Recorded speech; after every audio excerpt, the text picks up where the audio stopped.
Mercedes for sure is they're the world champions, triple world champions. They're the team to beat. They set the bar pretty high, but that's what we're aspiring to.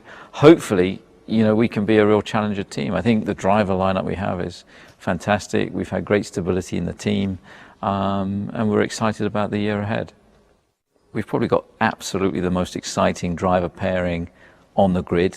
And it's so exciting to see the development and the evolution of Max Verstappen, just as he's growing in experience and confidence and age at the heady age of 19 this year.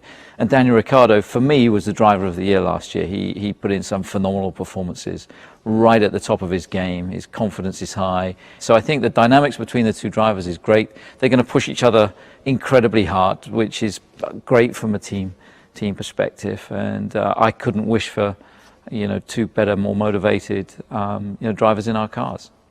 Well, the rules are a bit different for this year. The cars are going to look different. They're more aggressive looking, they're wider, bigger tyres, more downforce, more aerodynamics, and so I think the cars are going to look great. They're going to be 4 or 5 seconds a lap quicker.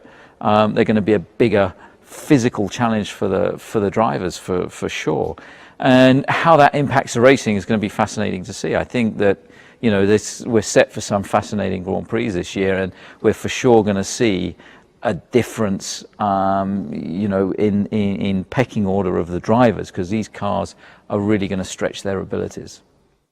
I think RB13 is one of the prettiest cars that we've designed and made, because the geometry of the car under these new regulations, the proportions look right. It looks mean. It looks fast. It's that old adage: if it looks right, it tends to go all right, and this car for sure looks right. Well, we went into the winter on a real high, and momentum definitely built during the course of last year. We developed the car well, we raced well, strategically we were strong. It's also a clean sheet of paper, and that for any designer, engineer, is a really exciting challenge. A few years ago, 2009, there was a double diffuser. Is there a gizmo like that we've missed that somebody else has found? Hopefully not, and hopefully we'll be competitive. I think in the factory there's a real air of excitement. It's been a few months off that we've not been at the racetrack. You can see people are itching to get going again. New car, new rules. It's going to be an exciting countdown to the first race in Melbourne. We've got 2 tests in Barcelona. 4 days for each driver, so it's not a lot of seat time that they're going to get in the RB13, but there's a real anticipation and buzz around the factory that is building and building. What excites us most about 2017 is the opportunities that arise from these new regulations. It's going to be fascinating to see who's got it right, who's got it wrong, and of course then it's going to be a development race all the way from Melbourne to Abu Dhabi, and you'll see big increments early on because the regulations are pretty immature. I think that there is going to be low-hanging fruit early on to make sizable steps, and that's going to be fascinating, and that's going to push every department in the whole team to try and outwit, outsmart, outdevelop, outproduce our rivals, and that's going to be a stellar challenge in Formula One this year.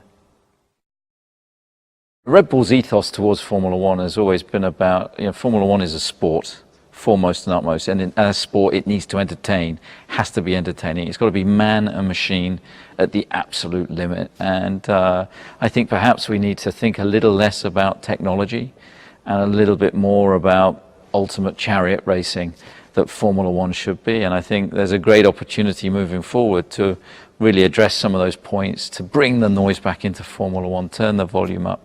The cars are looking great this year.